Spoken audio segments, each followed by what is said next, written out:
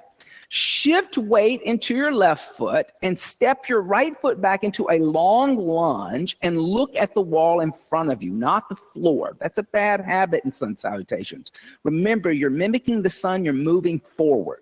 Exhale, step your left foot back, downward facing dog, and lift your hips. Yep. Inhale, come forward to a plank and look at the wall in front of you, not the floor. Exhale, go back to a downward facing dog. Lift the hips. Good for you. On the inhale, step the right foot forward in between your hands or blocks. Push through your left heel. Keep your right knee over the right ankle. Exhale, left foot next to the right. Fold over your legs. Look at your shins. Inhale, rise up with straight legs. Extend your arms. Look up at your thumbs. Asana, hands in prayer. Exhale, fold over the straight legs, Uttanasana, press your palms down again into the blocks. Inhale, soften the knees, shift your weight into your right foot, step your left foot all the way back into a lunge and look forward, knee over ankle instead of front of ankle. Exhale, downward facing dog, lift the hips. Inhale, come forward to a plank and look forward at the wall in front of you. Exhale, go back, downward facing dog, lift the hips. Inhale, step the left foot forward in between your hands, knee over ankle. Don't move the knee in front of the ankle. Right foot push. Exhale, right foot next to the left and fold over the legs, Uttanasana. With straight legs, inhale, rise up, extend the arms, look up at the thumbs, and exhale, hands by the side, Tadasana, mountain seat. All right, let's talk about those. This is a very simple sun salutation, but the foundation of all other sun salutations, okay? So, simple thing, asana. Remember last week, if you were here last week, I said all asanas have Tadasana in them. You never lose Tadasana, right? Foundation, Tadasana. Everything Tadasana comes back into it. So asana is nothing but an extension of the arms. So if I bring my hands together in undulating mudra, I extend the arms. Notice I don't throw my head back. I take my gaze up to my hands, keeping my head over the hips. I don't look back and I don't throw my head back. And I don't bring my arms up by my ears. I'm bringing my arms out in front of me so I can look at my thumbs, right? Now, there's different ways to do this. I like the idea of moving the hands through the central channel of the body and keeping that linear line. However, it is fine to go out to the side. However, if you hit the wall when you go out to the side, that's not a good move. Or if you slap your neighbor in the chin. I've seen that happen in crowded yoga classes where the girl beside you goes in some dramatic throw out of her arms and hits somebody in the face because the mats are right next to each other. So have some awareness of what's around you, whichever way you choose. But let's talk about arms going out to the side, okay? Everybody bring your hands by the side of your body for a moment. Now, Tina, you may want to step away from the wall so you don't hit the wall again.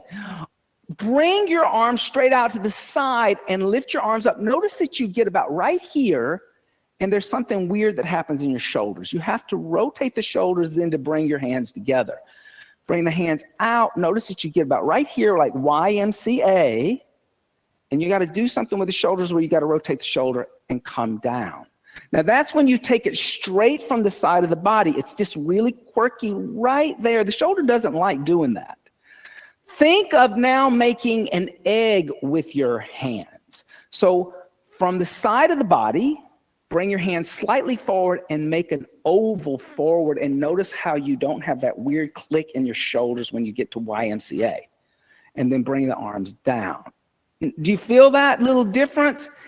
Because the shoulder, even though it's a ball and socket, it has to rotate the rotator cuff to come up. And that's always, there's a little bit of a click. And if you keep doing that over and over again, you kind of do something funky with your shoulder over time. So think of lift. If you want to do this, this is perfectly fine. But think of it more of coming forward and moving up instead of out to the side, slapping somebody in the chin next to you. Okay? All right. From here, as I come all the way up and I bring my hands together, and like I said, my arms are not by my ears. My shoulders are away from my jaw, and there's an external rotation of the shoulders. From there, depending on what I did, I may bring the hands through the central channel of the body to fold forward, or if I went out to the side, I'm going to lower the arms, and I'm going to fold forward with a flat back, putting my hands on the blocks. And as I fold forward, I'm going to look at my shins. So everybody stand up and stand in Tadasana. Come stand in between your blocks. So you got to be in between your blocks. I'll talk about that in a moment too, because that's your starting point of sun salutation. So hands by the side, and I'll let you choose which way you want to come up. Start to bring the hands together in prayer. Extend your arms up toward the sky, Urban Asana. Yeah. Now, bring your hands through the central channel and fold at your hip crease and fold down and put your hands on the blocks. Uttanasana. Now, press into your feet, lift your head and chest with straight legs. Bring your hands together in prayer and lift your arms back up toward the sky, reaching toward the sky, looking at your thumbs. Radha, don't throw that head back. There you go. And then exhale, hands by the side, Tadasana, mountain seat. So there, Tadasana, Asana, Uttanasana, right? 3 asanas linking together in that sun salutation. Everybody, let's now bring your mat back to the wall, okay?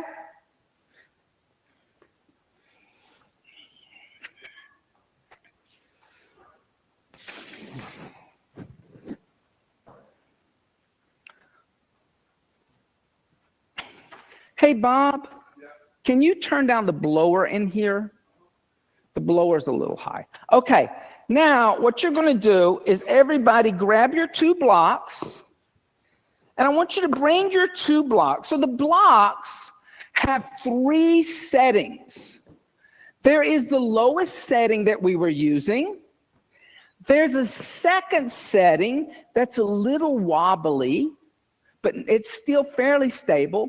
And then there's a third setting, the highest setting, that's too wobbly for a sun salutation. Notice how that just goes everywhere. I don't have any stability there. So we're going to use the third block side anyway, but I'm going to start here with this second set. So what I want you to do is I want you to turn your blocks this way. And I want you to come onto your hands and knees, and I want you to move your foot back to the wall. Okay, so I'm on my left knee and my right foot is touching the wall. Okay, if I need to move forward a little bit, move forward. I want my hands underneath my shoulders and I want my left knee under my left hip. All right, Now look at the wall in front of you. Step your left foot back and come onto your toes and push your heels into the wall. Okay? And then push the floor away from you and look at the wall in front. Don't look at the floor. And pull your belly in. This is a plank.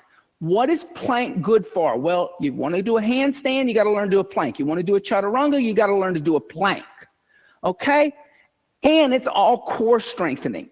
Now, press into your hands and lift your hips back toward the wall. Go back to a downward dog. Now, keep your left foot on the wall. Start to pull your right foot off the wall. Lift your right knee into your chest. Look forward into your chest, not to the wall, and step your right foot forward in between your blocks.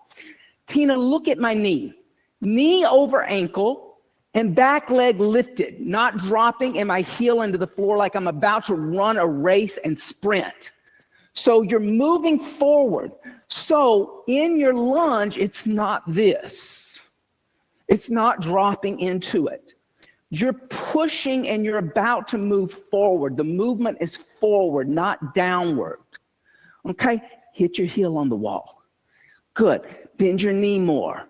Now, push into your hands. Peel your right foot off the floor and step your right foot back against the wall. Shift weight into your right foot.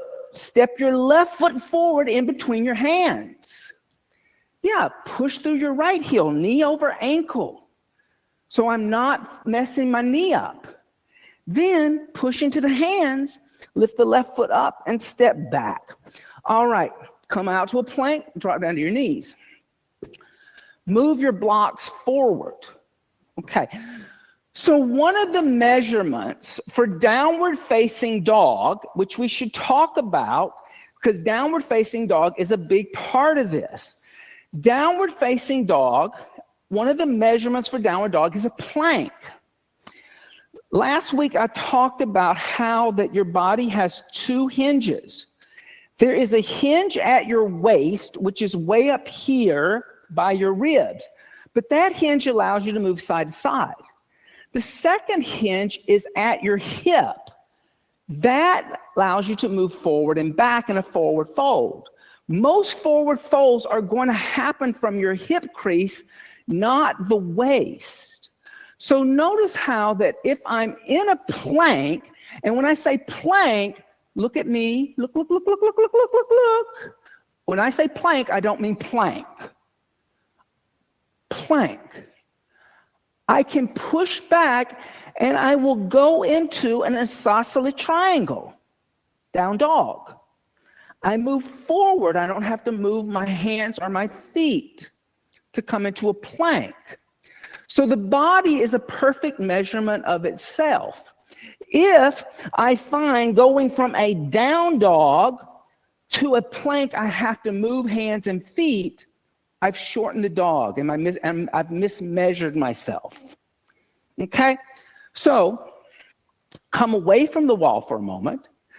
Put your hands on the blocks. Now, take your hands, grab the block with your thumb on the inside and your index finger on the outside. Now, why am I having you do that? Notice how I'm getting you to turn your hands slightly out. In down dog, your hands are slightly out. We're going to look at this on the floor. But what I'm creating is an internal rotation of my forearm, but an external rotation of my shoulder by turning my hands slightly out, which means I'm making space to step in between my hands. Okay? So from here, step your right foot all the way back, pushing through your right heel. Your right foot doesn't have to touch the wall this time. Doesn't have to touch the wall. Just naturally step it back. That's why we moved away from the wall. Then step your left foot back and extend your legs and look at the wall in front of you in a plank. Now, press into your hands, lift your hips up, coming into a downward facing dog. Now, notice how my hips push back and there's energy moving up the back of the body to the hips and from the hip points down toward the heels. Now, start to look forward at the wall in front of you. Start to shift weight into your left foot. Move your shoulders slightly forward. Lift your right foot up and step your right foot forward in between your blocks. If your foot didn't make it in between your blocks, move it forward. Notice how I'm still in that plank in my back leg. I'm not dropping in my back knee. I'm in a plank. It's just one foot is forward now. Now push into your hands without sliding your right foot on the mat. Pick your foot up, step back to a down dog. Now do that on the other side. Shift weight into your right foot. Move your shoulders forward a little bit. Pick your left foot up. Pull your left knee into your chest and step forward. And look forward. Then push in your hands. Lift your left foot up and step back to a down dog. Come forward to a plank and drop down to your knees. Any questions about that? So, yes.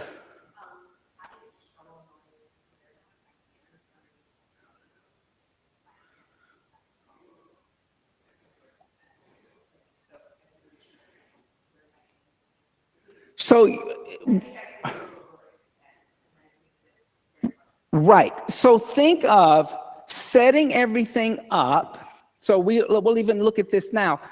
So when I set things up, what I want to do is start out by stacking shoulders on top of wrist and hips on top of knees, right? You remember when we did tabletop in the warm-up, but it was a reverse tabletop? It's like coming onto your hands and knees to make a table. If I start here, now everybody come onto your hands and knees. One of the things I want you to do, and I see this all the time, and it's wrong, and this is one of the things that other yoga studios don't tell you, and it's wrong. If I come into down dog and my little fingers are parallel to the cut edge of my mat, I'm going to inwardly rotate my shoulders and I'm going to crunch up at the neck. Turn your fingers slightly out so that you don't see an L shape anymore between your index finger and your thumb, but you see a J shape. So my fingers are turning out, so there is external rotation of my upper arm bone and shoulder muscles. Okay? So Tina, I would say you could turn your hands out a little more. Yeah. Now, from here, try this. Step your right foot back, keeping your left knee down. Your right foot's on the floor. It's not on the wall. Right leg's active. Step your left foot back, plank. Does that feel odd? Okay, there's less pressure. Good. Now, lift your hips up. Go back to a down dog. Now, I want you to bend your knees just slightly and push your hips back toward the wall behind you. Bring your ears in line with your arms and lift your sit bones up so you feel the stretch at the top of your glute muscles instead of in your heels. Pull your ribs in and lengthen through both sides of your body. That's a down dog. Now come forward to a plank. Look forward again, okay? As you look forward, please don't drop your hips and your knees. Lift your hips up, all right? Then go back to a downward facing dog. So you see from plank, there's your natural measurement. Now without blocks, try this. Start to look forward, lift your shoulders, pull your diaphragm in, lift your hips, step your right foot forward in between your hands. That's harder. Now, if your right foot didn't make it, take your right hand and move your right foot forward. Okay. So I got to use my diaphragm to do that. I got to pull my belly in and my ribs in. Push into your hands, pull your belly in, lift your right foot up and step back to a down dog. Now do that again. Lift your sit bones, lift your hips, round your upper back, pull your belly in and step your left foot in between your hands. If your left foot didn't make it, move it forward. Then press into your hands, step your left foot back, lifting your hips up. Good. Now, do that on the right side. Pull your hips up, pull your belly in, round your upper back, step your right foot forward in between your hands. Then step your left foot next to your right and fold over your legs. Press your palms down. Then with straight legs, rise up, extend your arms. And then exhale, hands by the side to Tadasana. So see, blocks make it easier. That's all it does. If you have a tight hip flexor, you're going to find that your foot is always behind your hands. So it's just a tight hip flexor. Over time, that mechanic of stepping forward and back, stepping forward and back, stepping forward and back, it's going to heat that hip up. It's going to become a lot easier. So I'm going to give you an option. You can use blocks or not use blocks. I'm going to let you make that decision because that's the beauty of learning to use props. We teach you how to use props in this class. Using props is an advanced practice. Get that. Hear that again. Using a prop is an advanced practice. Why? Because if I'm a master chef, I know how to use all the equipment in the kitchen. A dilettante does not know how to use all the equipment in a professional kitchen, right? Think of this as like learning to be a master chef. All this is your equipment to do yoga, right? It's like all of this is your equipment to make a souffle, right? That's what this is. So don't be afraid of using the props, but I'm going to let you decide. Do you want to chop the vegetables without a knife or with a knife? It's up to you. Okay. So bring your hand blocks to the top of your mat. You can use either side this time, either the highest one or the lowest one. Up to you. Okay? Then come stand in between your blocks. Now, why stand in between your blocks and why make that commitment? So what does the sun do every morning? Where? What does it do every evening?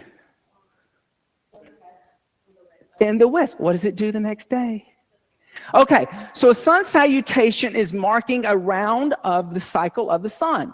So it starts in the east, it sets in the west, but the next day it starts in the east. So the next time you do a sun salutation, you want to be at your starting point, which is east, in between your blocks at the top of your mat. That's why you always come back at the top of your mat in a sun salutation instead of behind your mat. You want to be at that same spot. Okay? Does that make sense? Any questions? All right. Let's try this sun salutation again. All right. Hands by the side to Dasana. Big toes and heels touch. Gazes at the horizon. Tailbone moves toward pubic bone. Exhale everything out. On the inhale, bring the hands together. Extend your arms. Look up at your thumbs. Asana. Good. Exhale, fold over your straight legs. Uttanasana. Press your palms into the floor or blocks, whichever you're using. Inhale, soften your knees. Step your right foot back into a long lunge and look at the wall in front of you. Exhale, left foot back, downward facing dog. Hands turn out a little bit, even if you're on blocks. Inhale, come forward to a plank and look at the wall in front of you, not the floor. Exhale, go back to a downward facing dog. Lift your hips. Now lift your hips a little higher. Pull your navel in. Step your right foot forward in between your blocks and push through that left leg. So knee over ankle and not dropping into that knee. Exhale, your left foot next to your right and fold over your straight legs. Uttanasana. Inhale, rise up, extend the arms, look up at the thumbs, asana. Exhale, fold over the legs again, Uttanasana, pressing into the floor blocks. Inhale, soften the knees, step your left foot all the way back into a long lunge and look at the wall in front of you. Exhale, right foot back, downward facing dog. So that's part of the problem. Your hands are in front of your shoulders. Inhale, come forward to a plank and look forward. Pull your hips up. Exhale, go back to a downward facing dog. Start to pull your navel in. Lift your hips. Step your left foot forward in between your blocks. Knee over ankle instead of in front of it. Exhale, right foot next to the left and fold over your legs. Uttanasana. Inhale, rising up, extending the arms. Asana. Exhale, hands by the side to Dasana. Yay! All right. Any questions about that? Yes. They move. That's your mat. So your mat's a little slick. This is actually, see, this is the thing they don't tell you. There are different mats for different practices. Not all practices are the same. That's actually a hot yoga mat. So it's slick, so you can get the sweat off of it, you know, and the water off of it. Yeah. So they if they kind of move on you, then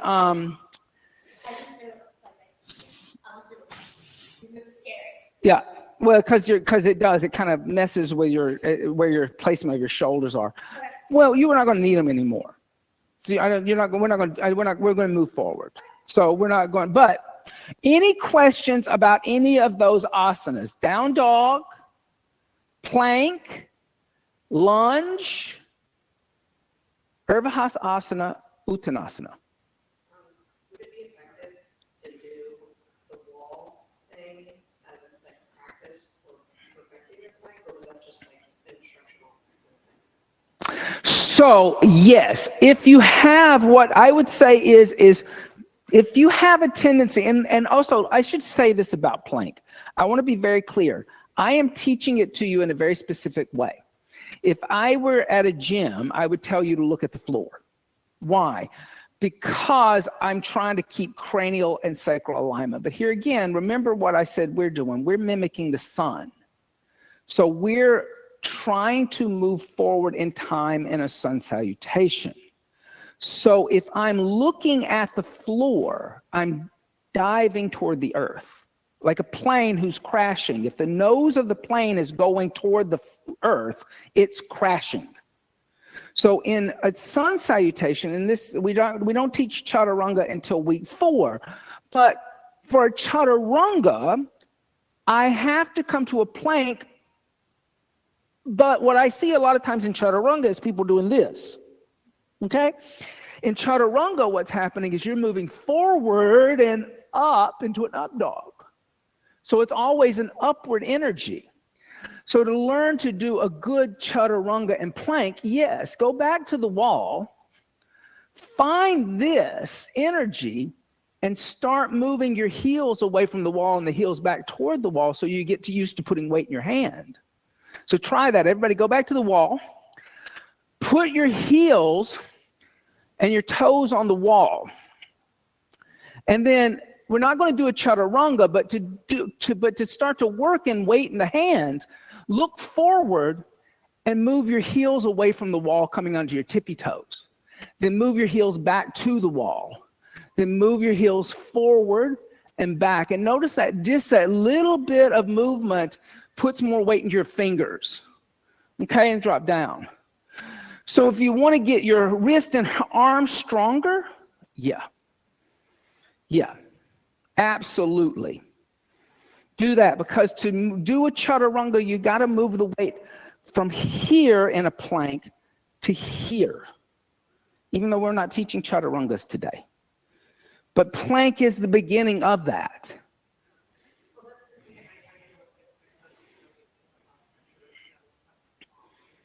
Okay, and now let's just talk about that because we have a little time. That's probably from your down dog.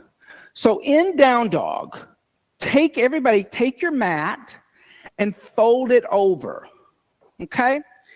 Then what I want you to do is I want you to turn your fingers out, but put only the heel of your hand on the rolled edge of the yoga mat. So see how what I'm doing? My fingers are on the floor. My inside of my palm is on the floor. It's just this right here on the rolled edge of that mat. You're still too far back. Yep. Now, putting your weight into your fingers, not the heel of your hand, because now your heel of your hand's lifted up a little bit. Step your right foot back, then step your left foot back. Then lift your hips and push into your index finger and your thumb instead of the heel of your hand. Does that feel different on the wrist? Yes. Okay, then come down. All right. So this was an excellent question. Let's just talk about this for a minute and not rush. Your hand, just like your feet, have 3 arches. There is an arch in the middle of your hand, right? There is an arch at the bottom of your fingers. There's an arch at your wrist. In down dog or plank, the weight of your body should not be in your wrist. In other words, when I lift my fingers up like this, it's in my wrist. it should be in your index finger and your thumb so that there's a little bit of space back here and you're not collapsing in your wrist. So everybody do this. Come onto your hands and knees. First, lift your fingers up. Lift your fingers and your thumb up. Notice how that's all the weight in your wrist. You can put your hand back on a flat mat now. And then put your fingers down. Now, have you ever had, who has cats in here? All right. You know how your cat does this? Think of your cat doing that and do a little cat finger and lift the back of your wrist up. Yep. Notice how that the weight is in the index finger and the ball of the index finger and the thumb. Now step your right foot back. Step your left foot back, lift your hips and push into your index finger and lift the back of your wrist up a little bit and make those little cat fingers with your nails. Then come forward to a plank. Put weight into your index finger and your nails. Then go back to a downward facing dog. Lift the back of the wrist up. And then come forward to a plank and drop it to your knees. Does that feel different? Right. So always start with your wrist underneath your shoulders. And don't hold your block like that. Because if the block's here and I start here, my wrist is in front of my shoulder. Wrist over, under shoulder. Okay. Does that make sense? Does everybody feel that in your hands? So start making your hands more alive and active. I know, it's like most of us have weak hands. But that idea of activating your hands is going to protect you from doing down dogs and making your wrist hurt. Okay? Any questions? Any other questions? That was a good question. Yes.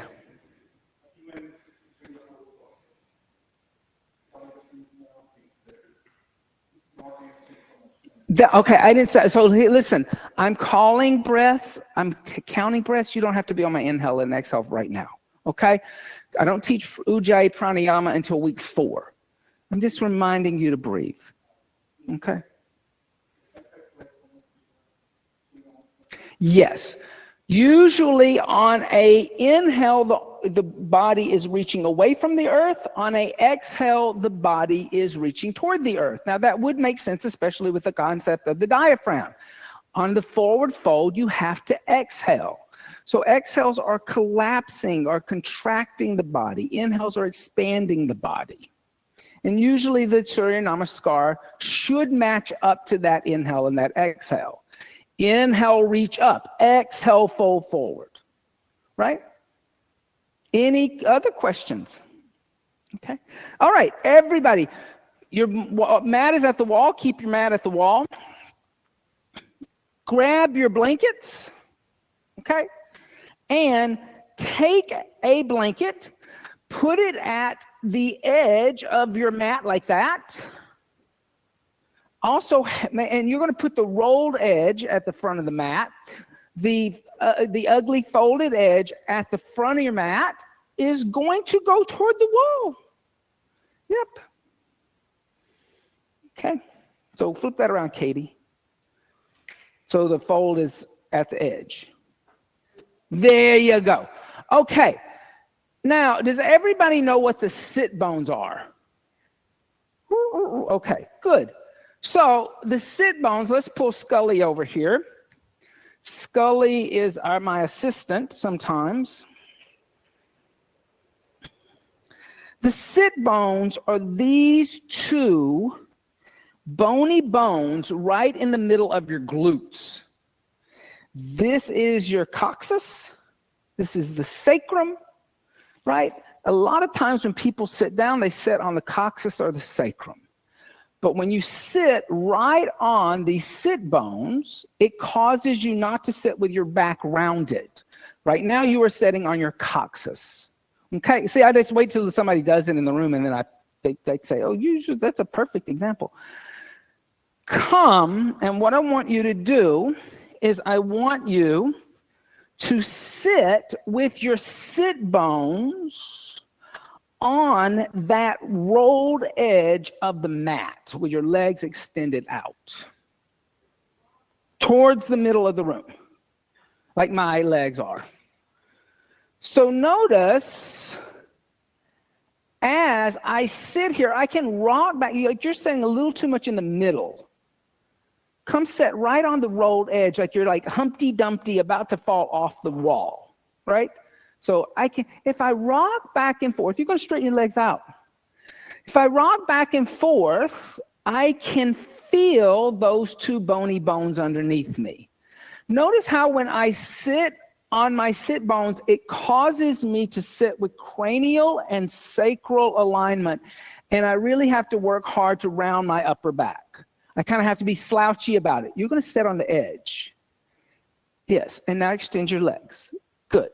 Now, what I want you to do is I want you to tell me what happens when I ask you to point your toes away from you. Then pull your toes back. What happens when I ask you to point your toes away?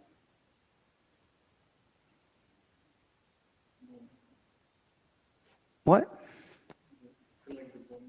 The bone kind of like, okay, what else is happening in your leg? You need, so they're both straight, but, what am I lengthening? Do they?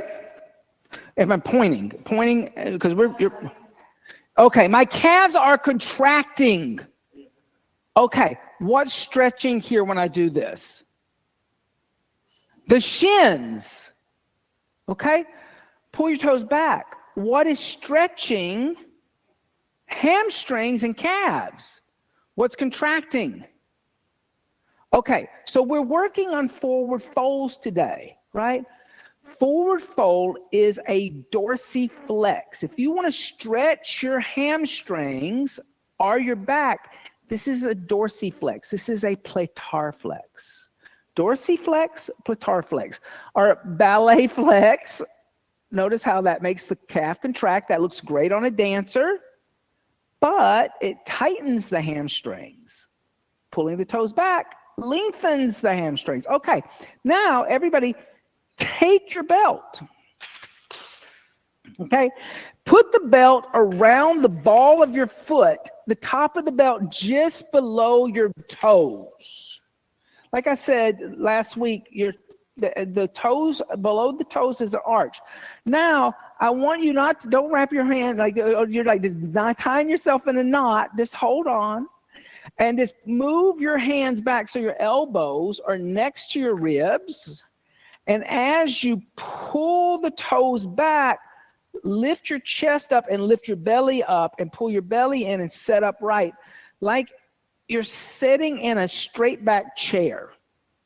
And so I'm going to relax my shoulders. So lower your elbows, lower your elbows. You can walk your hands down a little bit if you need a little more tension. You can walk your hands down the belt if you need a little more tension, but I'm going to relax my elbows and I'm only going to feel my spine.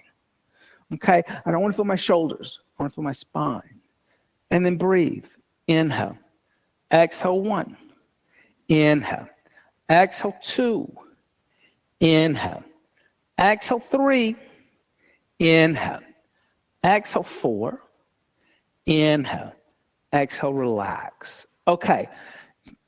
Did anybody feel the forward fold that was happening in a sitting position? And this is called Dandasana. Everybody say Dandasana. Dandasana means staff seat. And so you're making a staff.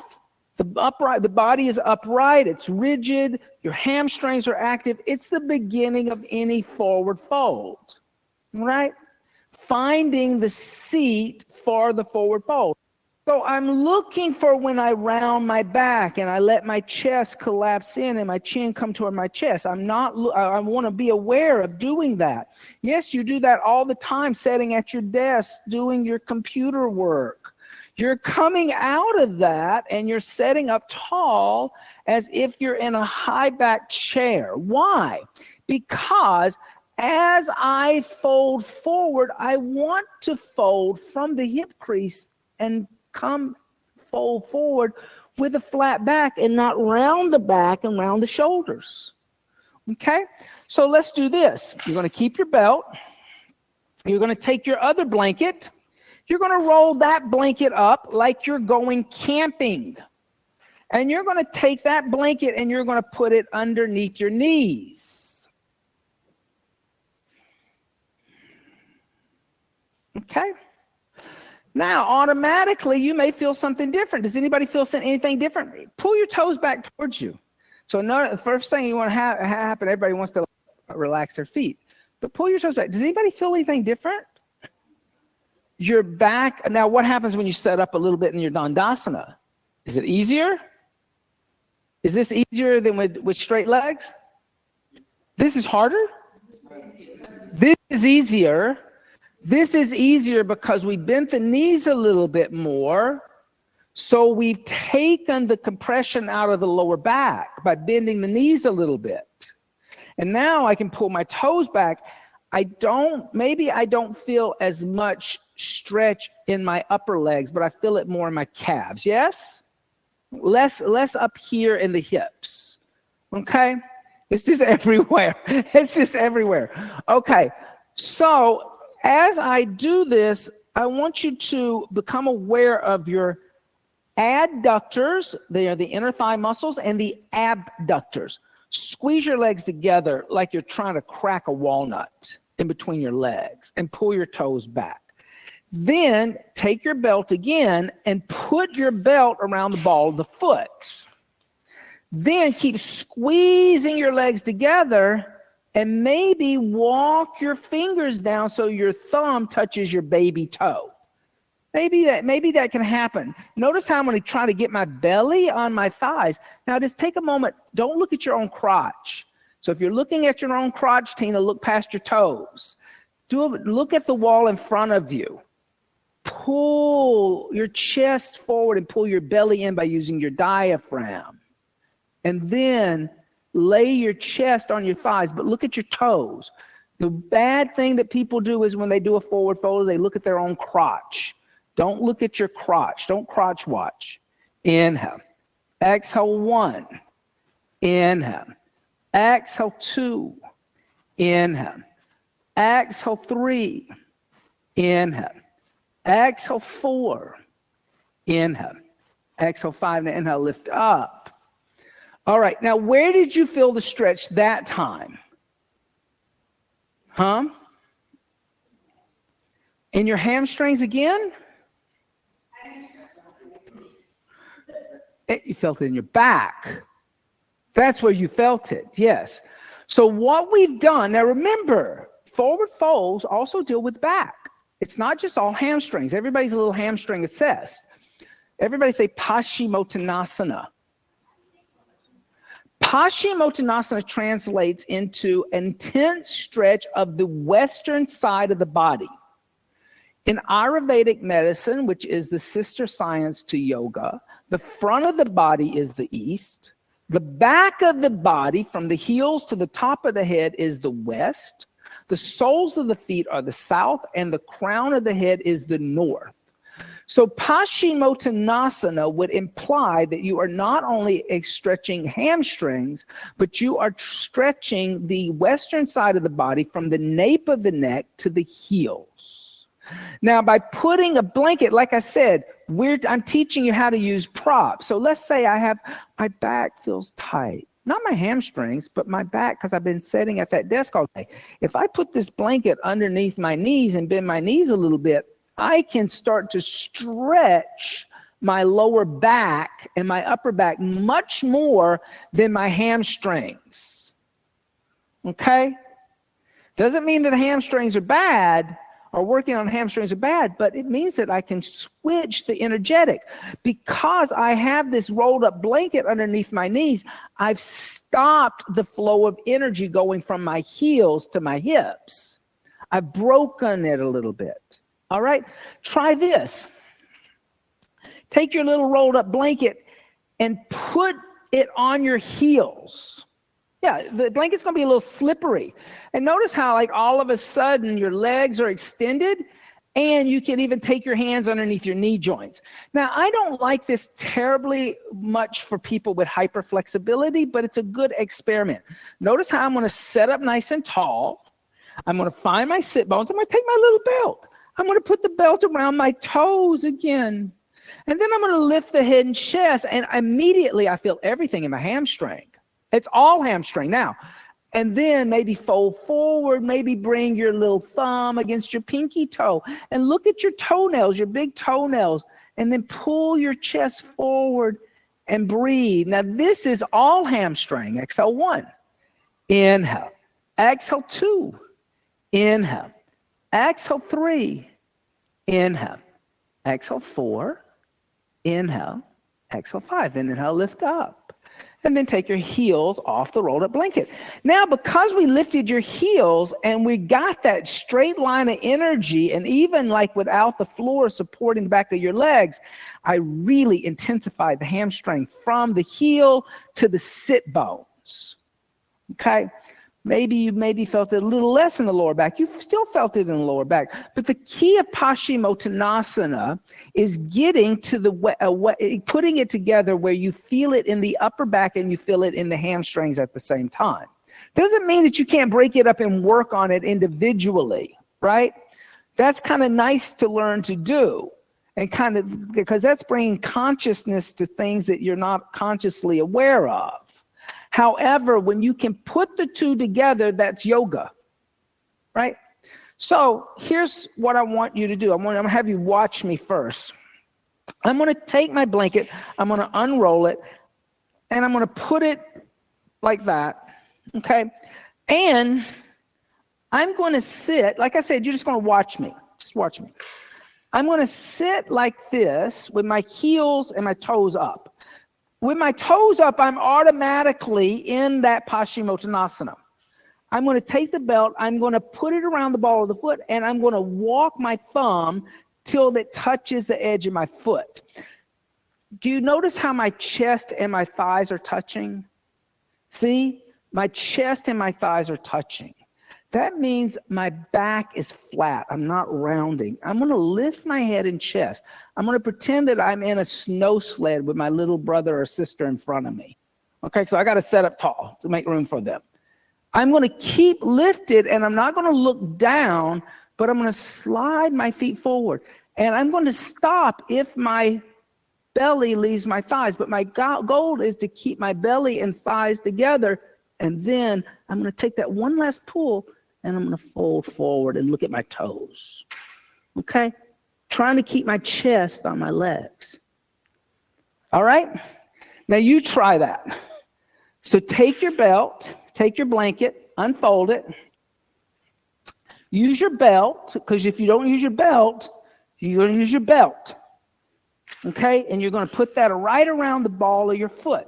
Now get your abdomen and your thighs together and lift up in your upper back.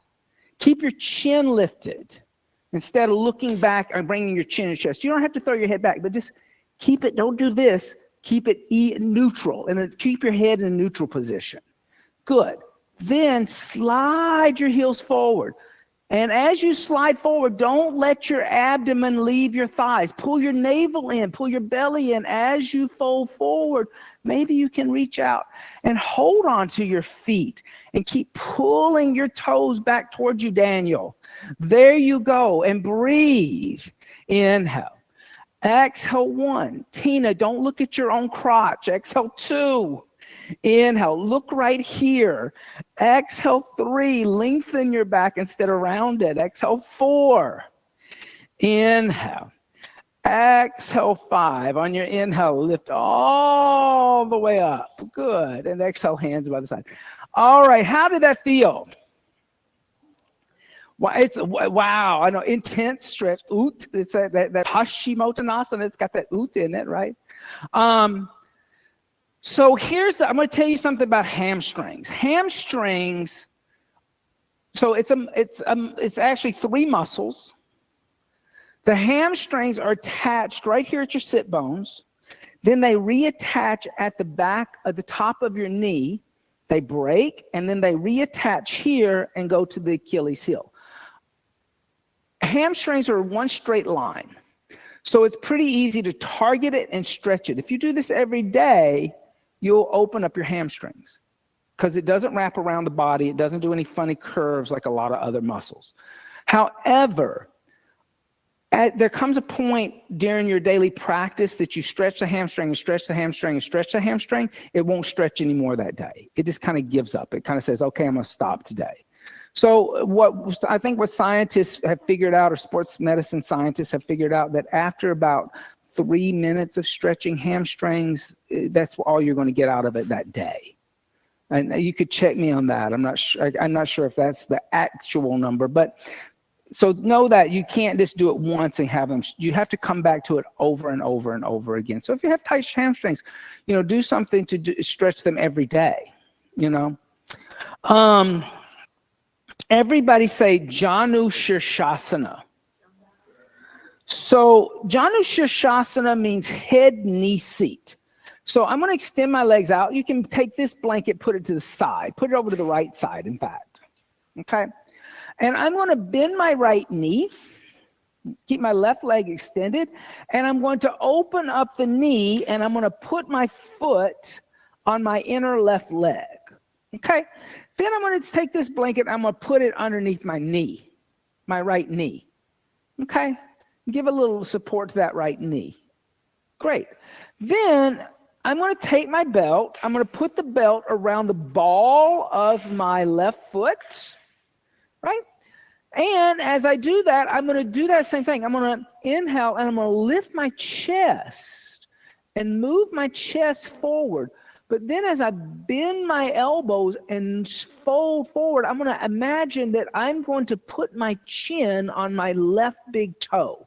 So I'm looking at my left big toe and not at my knee or the foot that's inside my thigh. And then breathe, inhale. Exhale 1, inhale. Exhale 2, inhale. Exhale 3, inhale. Exhale 4, inhale. Exhale 5. Then inhale, lift up, and then lift the knee up. Extend the leg out. All right. Question, did anybody feel like you could fold a little deeper in that easier than Paschimottanasana? Okay, so here is one of the things. Most of the time, asymmetrical asanas are easier to fold into than symmetrical asanas. Because I've bent the knee and I've opened the knee up to the side, I've made space in the front of the hip. So there's actually more space to move forward. Whereas when both legs are extended, the quadriceps are equally there, and it kind of stops me a little bit. Finally, there's that moment where my abdomen or my shoulder, my chest touches the legs. But with the leg externally open, it means that there's more space. So very interesting. Now, also, did anybody feel that maybe there was a little bit of a hip opener that was happening on the bent knee side, right? Okay, so with the knee bent, there's an external rotation, which is an external opening, which is opening up the adductor, and it's a hip opener, but it's minor. What I would say about Janu Shirshasana is that Janu Shirshasana is a major forward fold with a minor hip opener that's happening. The major thing that's happening is this forward fold over the leg. So try it on the other side. Bend your left knee, open up your left knee, put your left foot on the inside of your right thigh. And here again, you'll feel the hip opener happening, external rotation. There's a little stretch in the groin. Then take the belt, put it around the ball of the foot. And as you do that, notice if you're already looking at your crotch and looking at your knee. So take a moment, don't rush into it. Lift your head and chest, pull yourself forward, and then exhale, fold forward and try to rest your chin on your right big toe. Inhale. Exhale 1. Inhale. Exhale 2. Inhale. Exhale 3. Inhale. Exhale 4. Inhale. Exhale, 5. Good. Inhale, lift the head and chest. And then lift the left knee up and extend the left leg. So let's talk about the movement of the hip, right?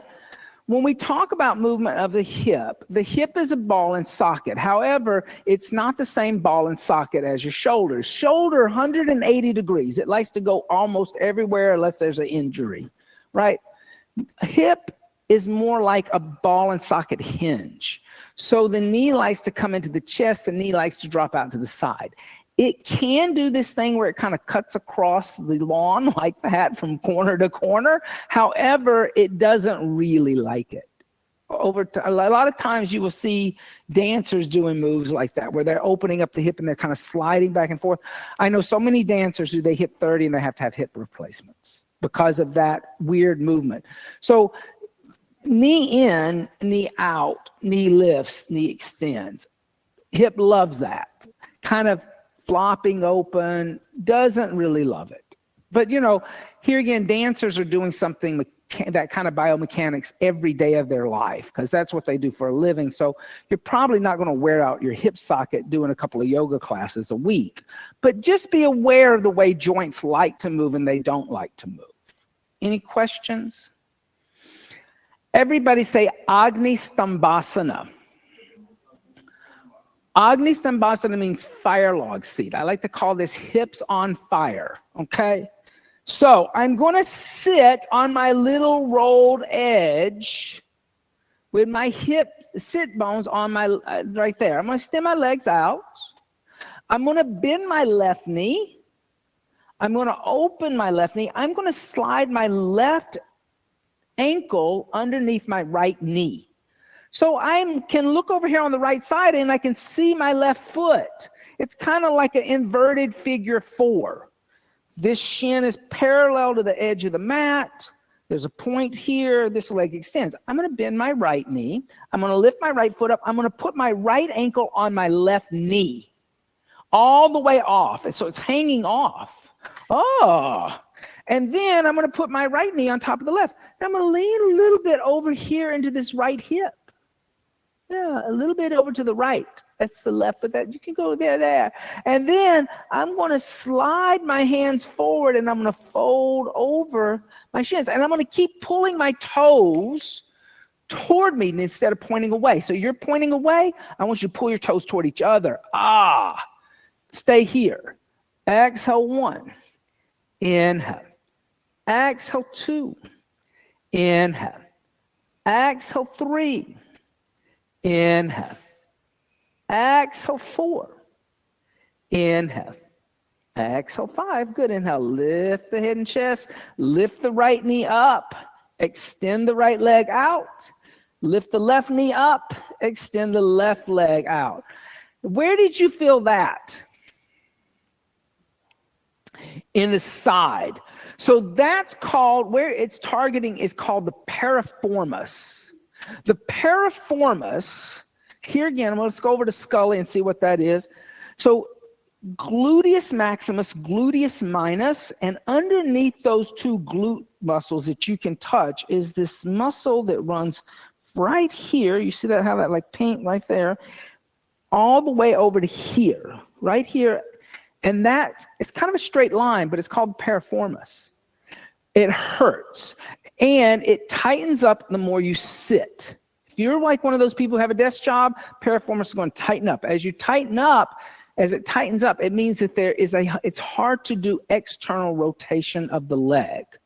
So what that's doing is stretching that muscle that's running from the coccyx all the way to the hip, right? Hip openers are interesting things because everybody, when we think about hip openers, everybody thinks I'm going to go into a straddle. Yes, that is a hip opener. But remember, your hip is a ball and socket. So that means there's muscles wrapping around the leg.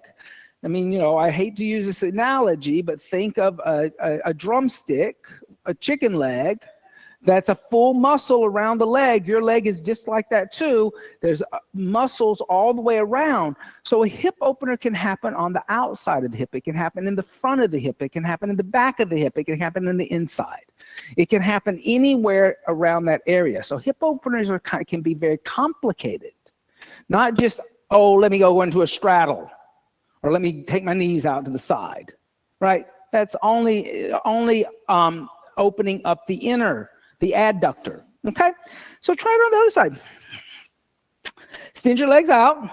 Bend your right knee. Put your right ankle underneath your left knee. Here again, notice your little figure 4, and I can see this foot over here. Bend your left knee. Put your left ankle on top of your right knee. Notice how I'm dorsiflexing those feet and pulling them toward each other.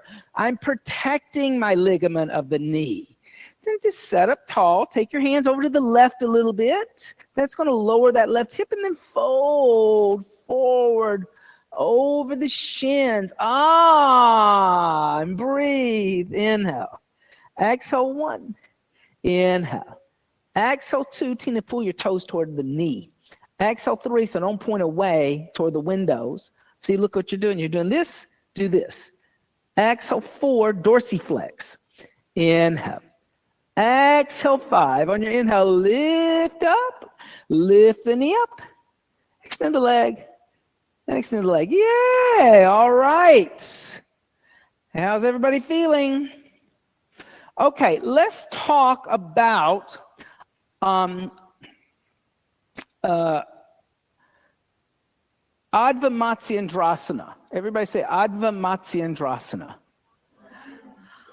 Adva meaning half. Matsi is a fish, and Drasana is lord of, or a half man. So it's a merman, right? Half man, half fish. Take your 3 blocks. You're at the wall. Go back to the wall. Put your blocks like 1, 2, and 3. Like that. Making a long T shape. Yep. I can move this blanket off to the side. So here is the sacrum, right? My sacrum is right here. The sacrum, I can touch it, it's fixed. It doesn't move. It's a hard bone. It's part of the vertebrae system, but it's not like the other vertebrae. It's not moving. It's been fixed from the time you're about 6. It starts to come together, okay? I want to put my sacrum right in front of that block with my legs extended out. Okay? Automatically, when I put my sacrum against the wall, it's hard for me to lean back, right? I have to set up nice and tall with my legs extended out. You can move your blanket if you need to, okay? Bend your right knee into your chest. Now put your right foot on the outside of your left leg. You can go a little higher. You've done a warm-up. Bend your left knee and bring your left heel to the outside of your right hip. But you're not going to sit on it. And then raise both your arms up alongside your ears. Try to get your sit bones down again. Then take your right hand behind you to the wall. Take your left elbow on the outside of your right leg. And then push with your left elbow and look at your right hand. Then put your right hand on the blocks and push into the blocks and look over your right shoulder, twisting. Okay? So the more you bring your right hand toward your hip, the higher you're going to get into the twist. So this elbow is going to come over here. And extend this leg. Straighten this left leg out for you. This is going to be better. Good. Inhale. So Tina, push this hip down and bring this foot out from underneath your butt. Sit down. Exhale 2. Inhale. Exhale 3. Inhale. Exhale 4. Push that down there. Inhale. Exhale, 5. Good. Then inhale, come center. Look at toward the center. Keep your sit bones down. Twist over to the left without leaning. Good. Then come back to center and straighten your legs. Okay. So when we talk about twisting, here's the key to twisting. You're twisting from the spine. If my sit bones leave the earth, what happens is I just spin in a circle. There's nothing happening. Yes, I'm going backwards, but I'm just keep going and going and going. As soon as I plug the sit bones down and commit to having them down, I can twist in the middle of the spine, and that's what you're looking for. When you go to the chiropractor, what does he do to you? He twists you and he stabilizes you so that he can like open up the vertebrae. That's what we're doing in yoga too. We're making an adjustment here. Twisting's neutralizing the spine after you've done all those forward folds. If you're at work and you've been sitting at the desk all day and your back hurts, it's not because of back bending, it's because of forward fold. What do to alleviate the pain? Twist. Do a twist. Don't do another forward fold. Do a twist. All right? So now try it on the other side. Extend both your legs out. Bend your left knee and put your left foot on the outside of your right. Then bend your right knee and bring your right heel to the outside of your hip without setting on but you're going to keep your leg extended. This is better for you. Okay? Then lift both your arms up. Find your sit bones, then take your left hand to the wall behind you and push your hand into the wall. Then bring your right elbow on the outside of your left leg. Then float your left hand down onto the block behind you and walk your hand a little closer to your hip than the wall and push into the hand and roll your shoulder back and look at the wall. Good. Inhale. Exhale 1. Good. Much better. Inhale. Exhale 2. Inhale. Exhale 3, inhale. Exhale 4, inhale. Exhale 5, then inhale, come center. And then exhale, counter twist over to the right without leaning. Good. And then come center and extend both the legs out. Yay! All right. Everybody, take your blocks, move them in front of your mat.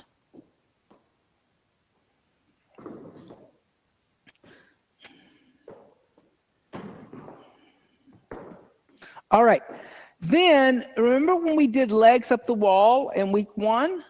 Come and sit with your hip against the wall, roll over onto your middle of your back and bring your legs up the wall in an L shape. All right, now Daniel remembers his hips have got to be against the wall. So here you want your sit bones. I've done all this talk about the sit bones. You want your sit bones against the wall. Right? That's the key there. Now, we're going to practice. We're going to add on to this. We did this last week. It was called Viparina Karani. We're going to add on to this today, okay? And practice Salamba Sarvangasana. Everybody say Salamba Sarvangasana. Salamba Sarvangasana means all supported limb seat or shoulder stand. Okay. So put your hands on the floor next to your hips. Press your palms down. Bend your knees. Put your feet flat on the wall. Now press into your feet and lift your hips up and move your pelvis towards your chin. Yeah, so your hips are over your shoulders. Yeah. Now touch your hands together or clasp your hands together in a fist for a second. Notice how that got your elbows on your mat. Keep your elbows on your mat. Release your fist. Put your hands on your back where your bra strap is or your bro strap. So not on the waistband of your yoga pants, which is the biggest mistake that people make. In the middle of your back, you want the palms of your hands on the rib cage, not on that fleshy part that's like quicksand. All right, now lift the right leg up into the air. As you lift it into the air, try to line your ankle, hip, and shoulder up with each other. Yep. Instead of bringing your foot in front of you, ankle, hip, and shoulder. Then put your right foot on the wall. Lift your left leg up into the air, ankle, hip, and shoulder, not the foot in front of the head. Then try to lift your right leg up by the left. There you go. There you go. Good for you. Now do this. This is shoulder stand. Now do this. Bend both your knees and put your knees on your forehead, coming into a forward fold. Yep. Good for you. Good for you. Now see if you can put your toes on the floor behind your head. Good for you. Let's see if you can lift your knees away from the forehead. Good, Daniel. Good. Now, bend your knees, bring your heels towards your seat, then lift your legs back up into the air. Good for you. Straighten your legs. Then bend your knees and put your feet on the wall. Good for you. Then release the hands from the back and lower your hips down. Whoa! And bend your knees into your chest and roll over to one side. Don't run into anything. Okay? And then come and take a blanket. So did everybody notice how even though you were balancing on your shoulders, shoulder stand is a forward fold. It's all a forward fold. Okay? Halasana, plow, which you did when I said put your toes on the floor behind your head, forward fold. To neutralize that forward fold, we're going to come into a back bend. Everybody say Matsyasana. So here's what I want you to do. I want you to take a blanket. I want you to roll it up. See where all that fabric is? I'm going to have you put the blanket, all that messy fabric on the bottom, not on top. Okay? I want to put the rolled edge of the blanket right here at the bottom of my skull. So I'm going to lay down and I'm going to let my head go back and I'm going to let my head touch the floor. Okay? And I'm going to turn my palms to face upward and I'm going to move my lateral muscles and my shoulders away from my jaw. Okay? And this is called Matsyasana, or fish. And it's to neutralize the spine. Good. Now see if you can press into your elbows and lift your chest a little higher and come on top of your head. Maybe go a little deeper into it. Good. Good. Inhale. Exhale 1. Inhale. Exhale 2. Inhale. Exhale 3. Inhale. Exhale 4. Inhale. Exhale 5. Then pressing the elbows. Lift the chin into the chest. Come off of the rolled up blanket. Lift your shoulders up. Move the blanket off to the side. And come set up. Unfortunately, I've run out of time. I'm going to cheat your Shavasana. I'm sorry. Everybody can go home and take a nap. Yeah, like that happens sometimes. Like, this is an excellent class because we really try to bring the technical side of the asana practice to you. So any questions before we go? Okay. Purnima will be teaching the same set of asanas tomorrow. And then next week, back bending. The fourth week, inversions. Okay. Then the cycle will start all over again at the beginning of the month. Also, foundational vinyasa, which is the second level to this. It's like this is level 1, level 2. Foundational vinyasa is offered at 5:15 on Thursdays, and at I think 10. So that would be 10, 11:30, 12 o'clock on Sunday. I think. Check the schedule. And that's level 2. They do this. They mirror this, but they add a little bit more to it. So if you're looking, if after you finish with this, you can always go to foundational vinyasa and add on a little more information. Then open classes are our advanced classes. Okay. So we will see you guys either tomorrow or maybe in foundational vinyasa. I don't know. I may be taking over Sunday's foundational vinyasa, which would be Amy teaches it right now, but her fundamentals is at Tuesday at 5:15, and there's not a lot of crossover. So maybe if I have a Saturday class and a Sunday, then that class, like you guys can follow into like one after the other a little more easy. All right. Thank you.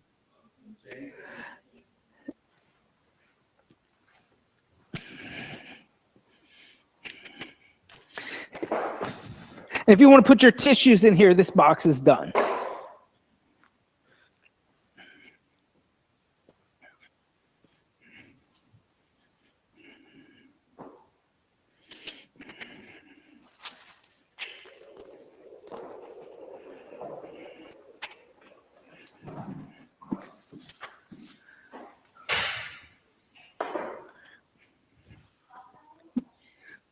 What's that?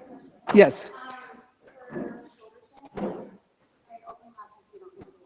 You can go to the wall. So we need to get you to get your hips over your shoulders. Yeah. That's the key. Because I think that once you're do that, you can stay up. I've already seen it. So it's working on that. So we should just work on that and look at that, because it's been going on. You've been coming so much that we should look at that, just kind of as a sidebar.